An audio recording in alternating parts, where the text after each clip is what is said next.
আসসালামু আলাইকুম প্রিয় দর্শক শ্রোতা, আশা করি আপনারা সবাই নিশ্চয়ই অনেক ভালো আছেন। দর্শক, জীবন কথা আমাদের ইউটিউব চ্যানেলের পক্ষ থেকে আপনাদেরকে সবাইকে স্বাগতম ও প্রাণ ঢালা অভিনন্দন।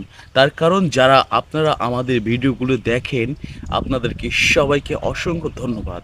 আর আমাদের এই ভিডিওর মাধ্যম দিয়ে আপনারা জানা অজানা তথ্য, বিভিন্ন রকমের আপনার গল্প যেগুলো আপনার আড়ালে হয়ে থাকে, সেগুলো কিন্তু আমাদের এই ভিডিও কন্টেন্টের মাধ্যম দিয়ে আপনারা জানতে পারেন।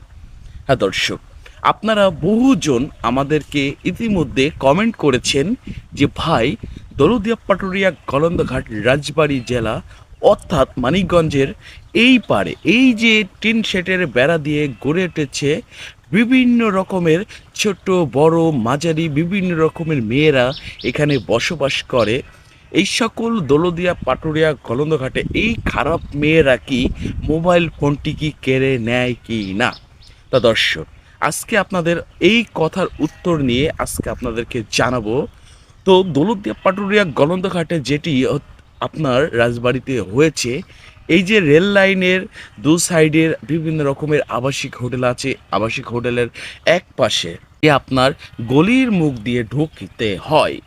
এই ঢোকার মাধ্যম দিয়ে আপনারা যখন পাড়ার ভিতরে ঢুকবেন, ঢোকার থেকে ছোট্ট মাঝখানে গিয়ে একটা মাজার মতন আপনার হাড়ির পাতিলের পরে একটা দেখবেন একটা সেখানে আছে। তবে সেটা পার হয়ে পাড়ার একদম শেষ সীমানায় যদি আপনারা শেষ প্রান্তে চলে যান, ওখানকার বিভিন্ন রকমের খারাপ মেয়ে আছে, আপনার খারাপ ছেলে আছে, তারা কিন্তু আপনার মোবাইল ফোনটি কেড়ে নিতে পারে। আবার আপনার পকেটের মানিব্যাগ, মোবাইল, টাকা পয়সা, প্রয়োজনীয় সব কিছু তারা কিন্তু সিজ করে নিতে পারে।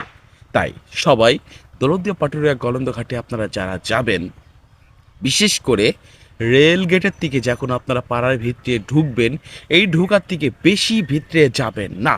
তার কারণ বেশি ভিতরে না গেলে আপনার সব কিছু নিরাপদ থাকবে। যদি আপনার গেটের থেকে যদি ইনকেস কোনো মেয়ে যদি আপনার মোবাইল, টাকা পয়সা নিয়ে নেয়, তাহলে আপনারা মেন গেটে যে পুলিশ বক্স আছে, এখানে যদি অভিযোগ করেন যে আমার কোনো দোষ নাই, আমার সাথে কারোর কোনো হেনস্ত কিংবা কথাবার্তা হয় নাই, বিনা কারণে আমার মোবাইলটি কেড়ে নিয়েছে, আপনি বিশেষ করে তার লোকেশন ও তাকে ফলো রেখে তাকে চিহ্নিত করবেন। পুলিশের সাথে নিয়ে গিয়ে আপনার পুলিশ কিন্তু সেগুলো সব উদ্ধার করে দিবে। আবার যদি অনেক ভিতরে যদি চলে যান, সেখানে কিন্তু আপনার পুলিশ নিয়ে গিয়ে উদ্ধার করে দিতে পারবে না। তার কারণ তারা কিন্তু পাড়ার বাইরে ঘর, তারা কিন্তু আপনার সব কিছু সিজ করে নেওয়ার পরে ঘরের তালা দিয়ে উধাও হয়ে যেতে পারে। তার কারণ এগুলো সব সময় মাথায় রাখবেন, এগুলো সব সময় আপনারা সতর্ক থাকবেন। আর বর্তমান দৌলতদিয়া পাটুরিয়া গলন্দঘাট কিন্তু একটা ক্রাইম একটা জায়গা গড়ে উঠেছে, যেখানে কিন্তু আগে মানুষ গেলে একটা নিজেকে নিরাপদ রাখতো, আর এখন কিন্তু নিরাপদ থাকতে পারে না। তার কারণ এই যে পদ্মা সেতু হওয়ার পরে মানুষজন এখন এদিক দিয়ে সবাই যাওয়ার কারণে এদিক দিয়ে পাটুরিয়া ঘাট হয়ে মানুষ যায় না। এই কারণে কিন্তু ওখানকার সবাই কিন্তু এখন অভাবী হয়ে গিয়েছে ও ক্রাইম হয়ে গিয়েছে।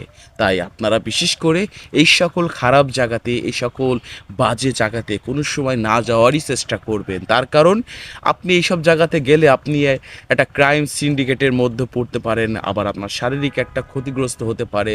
তাই দর্শক, আপনারা কোনো সময় বিশেষ করে এই সকল খারাপ জায়গাতে যাবেন না।